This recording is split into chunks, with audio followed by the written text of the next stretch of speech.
আজ দেখা যায় বাংলাদেশের বিভিন্ন জায়গায় বিধর্মীরা তাদের কিতাবকে যেভাবে প্রচার করছে, কিন্তু আমাদের আল কুরআন, যেই কুরআন আসার পরে পূর্বে সমস্ত কিতাবাদি রহিত হয়ে গেছে, সেই কুরআনের হুকুমগুলো আমরা ভালোভাবে প্রচার করতে পারছি না।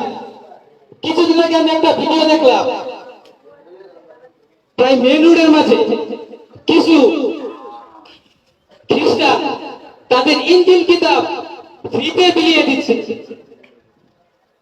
আর আমাদের বাঙালির একটা অভ্যাস, যেখানে আমরা ফ্রি পাবো সেখানে আমরা উপরে পড়বো, আমরা কোনো যাচাই না করিয়া সে ফ্রিকে আমরা গ্রহণ করে নেব।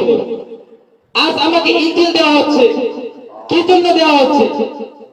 আজ মুহাম্মদের যে একটা ধর্ম, যে ইসলাম, সেই ইসলাম থেকে আমাদেরকে বাহির করার জন্য তারা এভাবে তাদের ইনজিল কিতাব প্রচার করছে। আর কি বলবো, আমরা আমাদেরকে নিজেদেরকে মুসলিম দাবি করি, কিন্তু মাজারের জন্য আমরা যেভাবে দাওয়াত দেওয়া হচ্ছে, এক মাজার পূজারী রাস্তাঘাটে যেভাবে দাওয়াত দেওয়া হয়, কিন্তু আমরা কালিমা লা ইলাহা ইল্লাল্লাহ এই দাওয়াত আমরা দেই নাই। আল্লাহ যেন এক, আল্লাহ ছাড়া কোনো ইলাহ নেই, সেই দাওয়াত আমরা কি দেই না।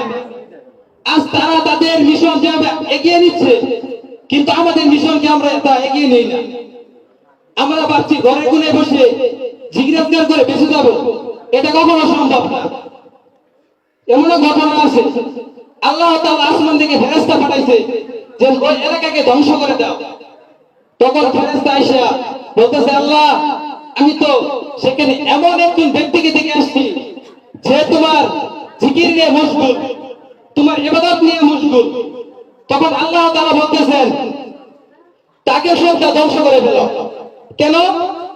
সে একা নাজাত পাওয়ার জন্য চেষ্টা করছে, কিন্তু তার আশেপাশে যত ভাইগুলো আছে, যত মুসলিম উম্মাহ আছে, তাদেরকে নাজাত দেওয়ার জন্য সে চেষ্টা করে না। সে কালিমার দাওয়াত নিয়ে বাইরে হয় না, এই জন্য তাকে সহ ধ্বংস করা হয়েছে। আজ আমরা যদি ঘরে কোণে বসে নিজেই যদি বাঁচার চেষ্টা করি, তাহলে আমার অপর ভাইকে কি হবে?